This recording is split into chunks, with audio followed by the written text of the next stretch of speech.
Hey guys, it's Wednesday, and with Wednesday comes a new episode of The Mandalorian. And with a new episode of The Mandalorian comes my review of the new episode of The Mandalorian. So here it is, my review of Season 3, Episode 3, also known as Chapter 19, The Convert. Gotta be honest, I didn't enjoy this one as much as the last two.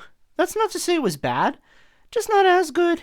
Perhaps because I was going in expecting another fun adventure with the Mandalorian and Grogu, and we got bookends with them, but the rest of the episode was about Dr. Pershing and his integration to the New Republic, and his interaction with fellow former Moff Gideon crewmate Eli Kane. But before we get on to that, I want to talk briefly about the first Mandalorian scene. For the little screen time Din, Grogu, and Bo-Katan had, a lot happened, I think. I mean, not a whole lot, but a lot at the same time. The first scene, they leave the cave, get attacked by Imperial fighters. Bo-Katan at first believed they were there for revenge because I guess did she steal a ship from them? I think she said something like that. But then later on, when the reinforcements come, she seems as surprised that there would be so many from just an Imperial warlord. So does that indicate that maybe there was another reason they attacked? Perhaps they're still after the child, or something in the mines, or whatever it is, I'm sure we'll find out. Maybe it has something to do with whatever plotline is going on in Coruscant, but also importantly, they destroyed her home, which could put her in an interesting position later on, but more on that later after I talk about the bulk of the episode. Yeah, this middle part reminded me a little bit of the Book of Boba Fett and Andor. Book of Boba Fett because it reminded me very much of that structure of that one episode where we saw Boba Fett and Fennec Shand in the beginning. Then there was a whole episode about the Mandalorian and Grogu, and then we saw Boba Fett and Fennec Shand in the end. Kind of like that. We see the main characters in the beginning, other characters in the middle, main characters in the end. And it reminded me of Andor because it was very world-building, very political, but maybe a little better because I wasn't bored quite the whole time, like I have to admit I kind of was with Andor. It was kind of cool to see the world building with Coruscant under the New Republic, but I'm not sure I needed a whole episode for it, and I hope there's a purpose for all this.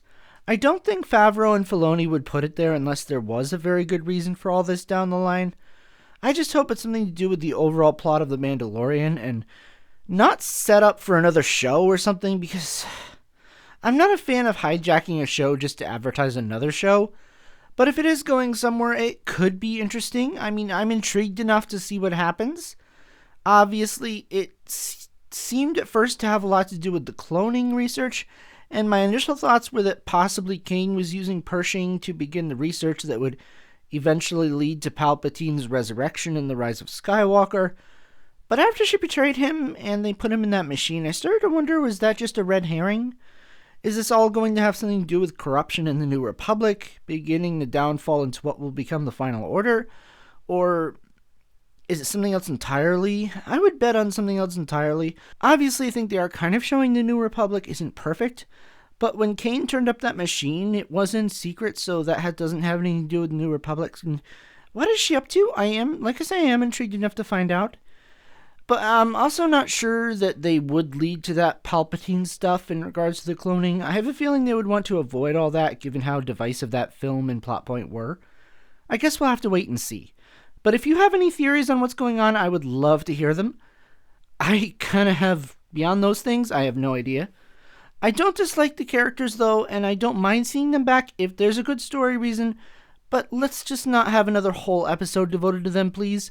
This is The Mandalorian, not the Pershing or Republic Amnesty show. And after we're done with Coruscant, of course we go back to Din and the gang as they arrive at the hideout of the Children of the Watch, and Din proves he bathed in the living waters.